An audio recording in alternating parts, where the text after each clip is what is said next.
back to the Neutral Zone. Another season, 2016 and 27, just actually started yesterday, but the Bruins start tonight at 7 o'clock, which is probably going on now. We're going to give you some news of what's been going on in the summer. We're going to give you some stuff that's been going on in the NHL, like last night and over the summer as well. Alongside, Quinn came back and Mike Payne came back. So we're here to give you the latest. And let's start with Boson Bruins' Brad Marchand and his $49 million 8-year contract. So, guys, what do you think about this contract?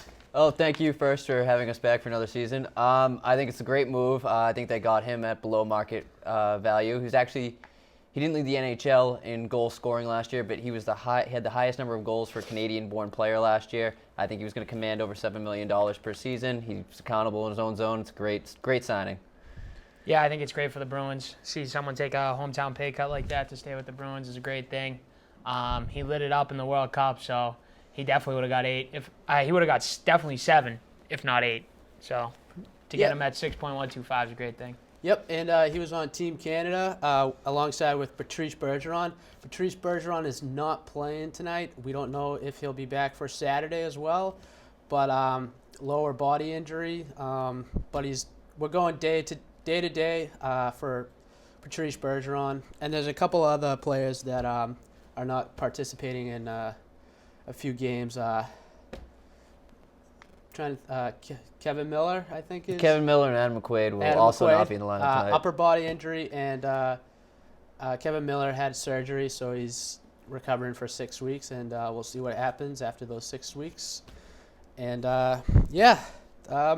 pretty excited that the season started. Officially last night, Chicago Blackhawks against the St. Louis Blues, Toronto versus Ottawa, LA and San Jose, and there's one more. Edmonton, Calgary.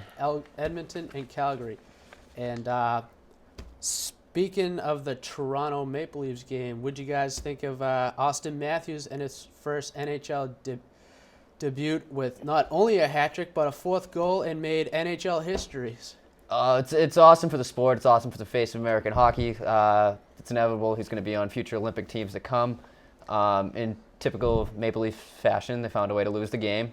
But, great first start for the kid. I agree. I think it's great for USA Hockey. It's nice to have a face like that. I'm really excited about it. I wish he wasn't in a Toronto Maple Leafs jersey, but I'm really excited about it. He might make Chara look real bad this season. He's got a lot of speed on him. You know what's funny? After his second goal, I picked him up in my fantasy, and I got a couple of complaints today from my fantasy league that I picked him up. But that's what you got to do in fantasy hockey. You're there to win.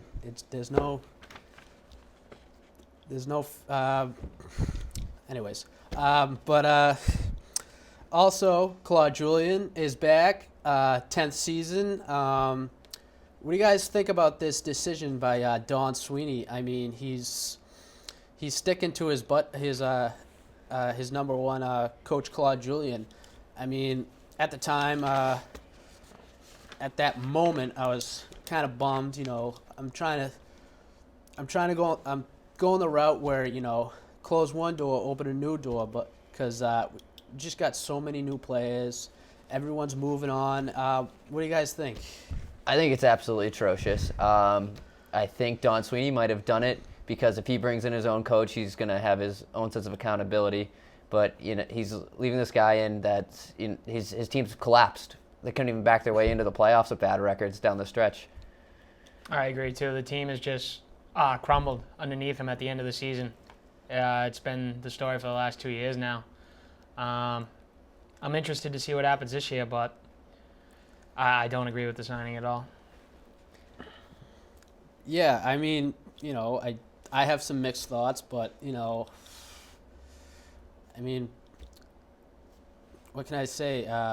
He can't coach the younger generation. It's just something about his coaching system that just doesn't sink into these players' heads. I mean, what would your best scenario be for Claude Julien, like whether it's moving him on or whether it's finding something to work with. Well, just on that, we're talking about his style of coaching, and they keep putting this out in the media that they're expecting him to change styles, play a faster, quicker game, use a lot of the young talent that they have. But he's not that kind of coach. It's the same thing with a guy like John Tortorella. You don't ask him to go do that. You expect him to be a coach that packs it in. They're accountable in their own zone. And Claude Julien isn't going to be effective coaching that way. He's had the success in the NHL he's had because he's coached the way he knows how to. You can't have him go in and try to change his system. He'd probably be a fit on another NHL team, but just not this one. Yeah. Like last year, I think that like Colin Miller, for example, should have been playing the entire year with the team you had and the season you were having. You build players, and with him not in the lineup, it kind of almost hurt his development because he never grew really. I mean, it'd be nice if he played a full year this year to see what he has and develop him. So developing your talent, I think, is huge. I agree. I'm with you on this, both of you actually. Let's move a little forward, going on to the NHL league. So a couple of moves have been made over the summer off season. One that just really caught my eye was the PK Subban trade. Going to Nashville. What do you guys think about that? He's been on Canada for so many years. Like I can't picture him in a different jersey. I think it's beneficial for both teams. I think there's a little bit of unrest between PK Subban and Montreal management, and you bring in a guy like Shea Weber, Canadian-born, was on Team Canada in the World Cup, effective. He really wasn't the number one defenseman last year in Nashville. I think it's moved on to more Roman Josi anchored that D-core. But PK Subban goes down there. He's going to make an impact. Fast, young team made a lot of noise in the playoffs last year, beating the Ducks and taking the Sharks to 7 games. So I think you're going to see some heads turn with Nashville this year. Yeah, I couldn't believe it when I saw it. I think, Montreal definitely lost this trade because you're giving up, I don't know the age difference, but you're giving up significant amount. I think there was tension there in Montreal, and they made a move like that, and they said, whatever, we're going to lose this deal, but it's a move we have to make. So, I'm surprised. Like I said, I'm surprised that he moved on, but I think this was a good trade for Nashville. And he's a strong defenseman.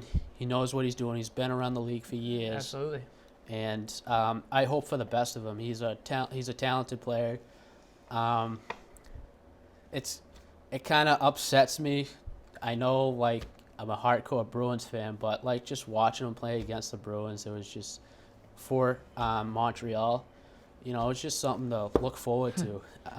That rivalry, like, it doesn't bother me any, but it'll be different watching a Canadiens game without PK Subban in the lineup. That's kind of what I was trying to get at, but yeah. Right. Yeah. They got Andrew Shaw now. He'll be agitating Bruins fans. Don't you Him worry. and Marchand should have a couple words this season. Oh yeah. It won't be friendly. I love when Brad Marchand going. Just it fires me up. I don't know about you guys, but Definitely. It definitely fires me up. So going back to the Boson Bruins. So they've been working on a new practice facilities for years, and it finally opened this past September, probably like a couple of weeks ago, and it's in Brighton, looks along the Mass Pike. I saw like a video tour or like photos on Instagram and stuff, and like I follow NHL Bruins Snapchat. Did you guys ever get to catch like some photos of what the layout of the new practice facility? And it's open to the public, actually. I've seen pictures. The old TD Garden. That's where I'm mostly concerned about with the Bruins, though. Yeah. How are they going to play there? How are they going to play none of their NHL? Oh no, I know. It's just something. It was something like cool news to bring up, but hey, maybe this will help boost them up a little bit. But that's right. The game is in TD Garden, and that's where we win our games, not in Brighton. But anyways, I just thought I'd bring that up really quick. So, also going on the NHL, Edmonton Oilers signing Chris Russell after playing with the Calgary Flames. He's signing a 1-year contract, $3.1 million. Did you guys catch up on this at all? Yeah, he's a puck-moving defenseman, a little bit undersized. There were rumors about him coming to the Bruins at the deadline last year. I'm not particularly a fan of the way he plays, so I wasn't too bothered by it. Yeah. Yeah, there was rumors that he didn't want to come to Boston, so I'm not too worried about it. He's an all right defenseman. He moves the puck. He's a good second pairing defenseman, but not a total loss. Yeah, if you get The Bruins need a number one defenseman. There's no doubt about that. Yeah, I feel So like he's just. I mean, there's nothing wrong with adding to your defensive depth, but really not the player you wanted. And if he doesn't want to play here, then that's fine with me. Yeah, I mean, I don't know.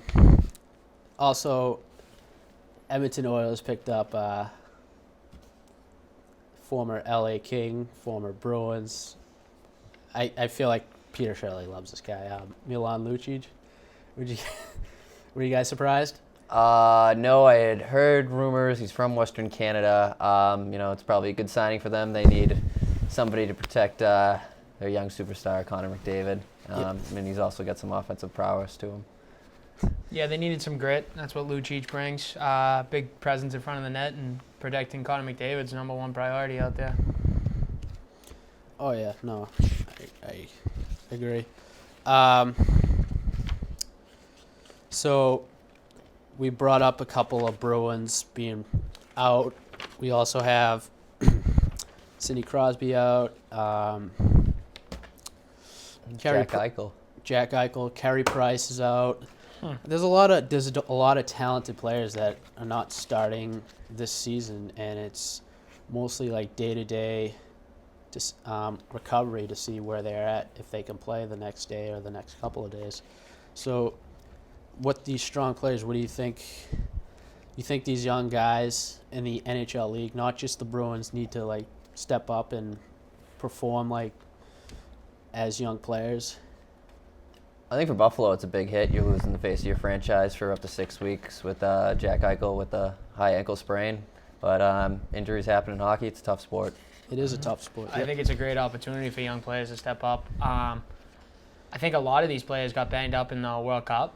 So, I mean, I guess the league has something to... While the World Cup was so entertaining to watch, I absolutely loved it.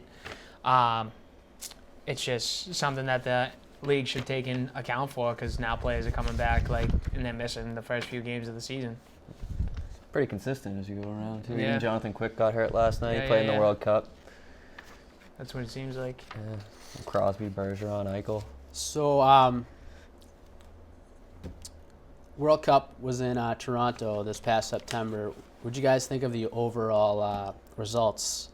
I know I watched USA get crushed, and it was pretty disappointing for our country, but there's other talented players out there that wanted this, and Team Canada was on their own turf, so they came home with the World Cup. Overall, what did you guys thought about the whole World Cup tournament? It was great for hockey. I think Gary Bettman said there were 169 NHL players out of 184 in the tournament, so obviously it was the most talented tournament probably ever. The Olympics, you have a team like Slovenia in there. They have one NHL player on their roster, so I think it was probably the most high-class hockey product you could ever put out there.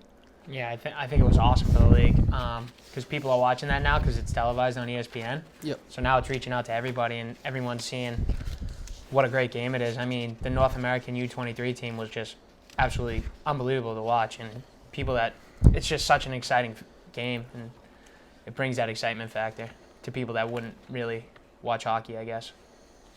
Yeah, like I was watching what game? I was watching USA versus Canada the first round, and my mom comes in. She goes, "Are you watching hockey already?" I was like, "Yeah, it's the World Cup." And I was like, she goes, "Isn't it early in the season?" I was like, No. I go, I go, that's the sport I love. That's the sport I grew up in. It's awesome to watch a sport you love and with these talented players to represent their country, because not all of them are from USA. They come from all over the country. So yeah, it was a great experience. Hopefully someday I get to watch it live. That would be awesome. Or maybe Absolutely. definitely something like that would be on my bucket list. Going back to the Bruins. So what do you guys think of the lineups? Line 1, left wing, Brad Marchand. Center, David Becks. Right wing, David Pasternak. Line 2, Ryan Spooner, David Krejci. Right wing, Dainton Hennon.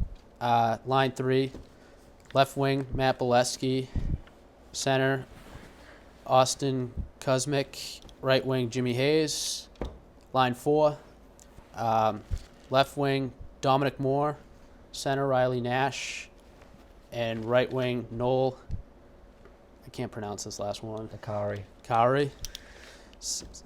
So, and defense, Zdeno Chara, Brandon Carlo, Torrey Krug, Rob O'Gara, John Michael Lyles, Colin Miller.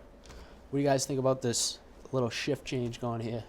Well, right off the bat, Bergeron not being in the lineup. Yeah. Jump That's out. huge. Yeah, Yeah, and then that's big. That's yeah. big. He's one of your key players. He jumps right into that first line center role, so you bump those players down. Usually. And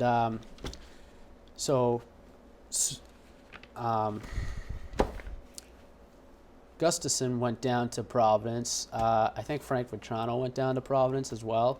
What do you guys think about your backup goalie? Because I was looking at Jonas Gustafson not even in the backup goalie lineup for tonight or start of the season at least. Yeah, Hudobin's in there, right? Yeah, he is. Yeah, I think it's great. You can never have too many goalies. It's good to bolster your rotation there. It's not a bad thing. I like the young faces that are on D tonight. I like O'Gara, I like Carlo, and I like Colin Miller getting another year. I mean, you got to start somewhere to start developing these players, because otherwise you're sticking with the old time defensemen. As you can see in the last 2 years, that hasn't really worked out well for us. Yeah, the defense definitely jumps out. Colin Miller, obviously limited NHL experience up and down last year, but then Ojara and Carlo both making their NHL debuts tonight, and it takes a while for defensemen to adjust to the NHL, so I think there'll be some growing pains, but on paper, these guys look real good, both over 6'4", over 200 pounds. So I was just going to say that. It's nice to have a little size back there now, knowing that you won't get pushed around in the corners. Oh no, yeah. Especially McQuaid and Miller out tonight. Yeah, that's big. You get some guys that can hopefully show some NHL quality toughness. That would be prime. That would seeing strong defensemen tonight with young players would make me happy. Yeah, and gives you hope. Yeah, gives you hope and be less stressful about what's coming up in the future. Absolutely. Because I feel like the past 2 years we've been focusing on getting these talented offense, and I feel like the key to the game is defense. It always goes back to defense. So hopefully these young guys will step up to the plate, make a memorable NHL debut. So yeah, but it's also interesting to see what Claude Julien has in his mind as a coach. And yeah, so also guys, I want to congratulate you on your victory for VFI. VFI champions right here. Thank you very much. VFI till I die. Scored the game-winning goal. Minute 38 left. Oh, shit. That's I'm what gonna I do, baby. I'm gonna say that Call from him now prime on. time. So yeah. So actually, last Saturday, I actually joined them. We went all out to celebrate, and also to celebrate our buddy Kevin, who's going off to the Coast Guard. Good luck to you, buddy. And yeah, so congratulations, boys. You deserve it. Thank you. Appreciate it. Deserve it. So yeah, let's quickly take a look at the October 2016 game schedule.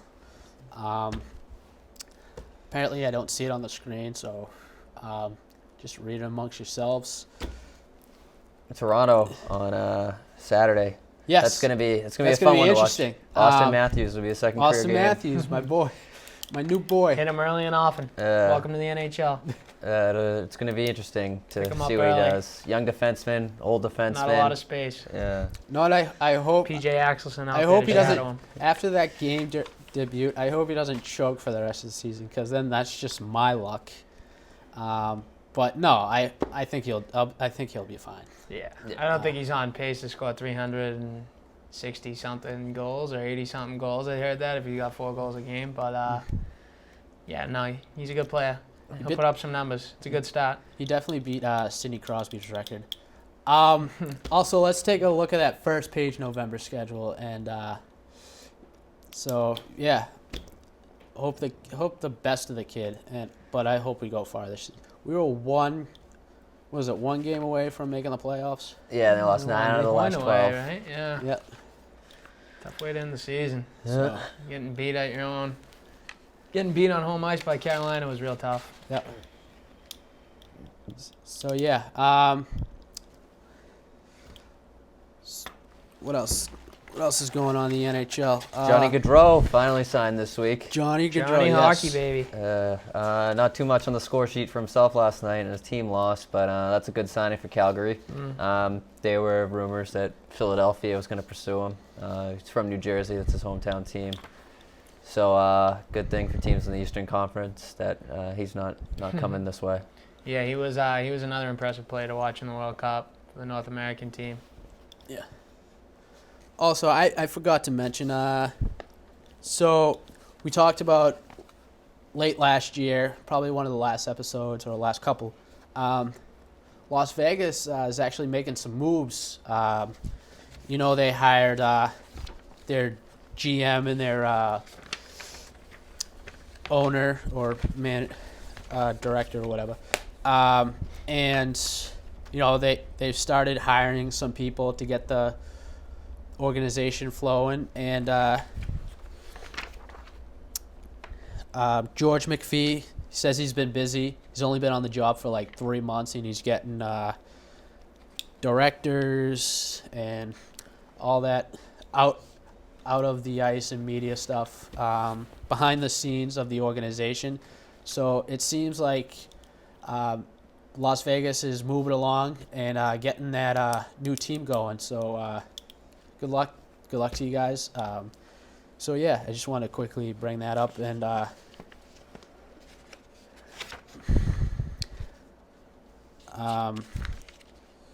what else?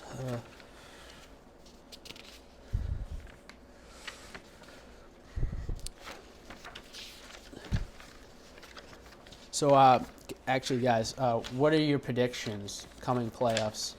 Like I said last year, it's early, but it's never too early to predict playoffs or predict Stanley Cup matchups. My prediction for the Stanley Cup matchup is I have a rematch of 2015, Blackhawks Lightning. For the West, I like to see the Blues come out of it. I think they got a strong team. They made some good adjustments. They got all their defensemen back for at least 1 year, anyways, before Kevin Shattenkirk becomes a Boston Bruin. Oh, I hope Can't so. wait for that next year. But I think St. Louis in the West. The East, it's a tough one to call. It's tough to go against Tampa Bay. They've always been strong. Re-signing Stamkos and stuff. So I'll have to go Tampa Bay, St. Louis. I have Chicago winning in mine.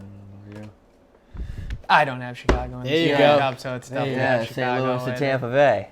Yes. What do you mean? Who do you have winning the Cup? Oh, St. Louis. St. Louis? Yeah. Who do you? Chicago. Oh, right. I haven't really thought about it because, like, to me, it's so early, and I don't want to jinx myself. But if I can think off the top of my head, I could see San Jose going at it. getting another run. And Wouldn't be bad. on the East Coast, I could see Tampa Bay, San Jose, Tampa Bay. I could definitely Pittsburgh will be in there too. Yeah. I'm not giving a lot of credit to Pittsburgh. So my prediction is San Jose and Tampa Bay Bolts. My boy Steven Stamkos. So yeah, guys, I'm so psyched for the season, and I am pumped for more shows coming. And and you know, sad news for David Ortiz leaving Boston Red Sox, but hey, He did okay. yeah, Going out on top. He did better Yeah. than okay. Good for him. Not a And- lot of players can say they went out on top like that. yeah, and Brady's back. Brady got me 40 points last Tommy week. touchdown, baby. And yeah, so pleasure having you on again. We'll get the ball rolling. Season 2 is ongoing, and yeah. So before we go, I would like. I thought of something like, you know, those things I do off the top of my head. So if you were any hockey player, could be reincarnated as a hockey player, who would you be? Anyone. You want me to go first? Anybody. Can Anyone go. ever? Or right now? in the Anyone NHL? ever. They could be dead or alive. Sorry. I'll be the young upcoming superstar Connor McDavid. He's done nothing but score goals since he came into the league. He's really impressive to watch. I loved watching his penalty shot goal last night. Really got my juices flowing for the season. I mean, it's hard. If young players out now, it's hard to argue with not wanting to be Austin Matthews. Hey, there you go. On pace for 300 some odd goals, I guess, right? David's better. I agree. I'm gonna go old school because I just like the way hockey was played back then. But if I was reincarnated, I would like to be Mr. Hockey, Gordie Howe, who recently passed away this year. Yeah, because he played a long time, has like so many points, goals. I mean, who else would you want to be? I mean, of course I want to be Bobby Orr, but I want the most points. I want to be Mr. Hockey. That's a great name. So yeah, young Gordie Howe, I would like to be. But yeah, so that's another episode of the Neutral Zone. I'm Danny Lacrosse. We got back James Quinn, Mike Payne, and Connor Mahoney will come on and off this season. We'll try to get him on here. And we'll definitely get some special guests for you guys. I'd like to bring your buddy on VFI. What's his name? He knows everything about hockey. Oh, Big Bill Meach? Captain Positive? Yeah, I'd like to see him. Yeah? His negativity might bring the show down, though. We're getting you down here, buddy. We're definitely getting you down here. I know you do deliveries in Waltham. So I'm Dan Lacrosse. I'm signing off. Have a wicked awesome week, wicked awesome weekend. Go Pats, and especially go Bruins. Go Bees. Walk in the Bees game, all I see is black and yellow, black and yellow, black and yellow, black and yellow. Yeah, my hat's blue and red, but my jersey's all black and yellow, black and yellow, black and yellow, black and yellow. I'm from a town where it's sports over everything. Black and yellow, black and yellow, black and yellow, black and yellow. It's Red Sox.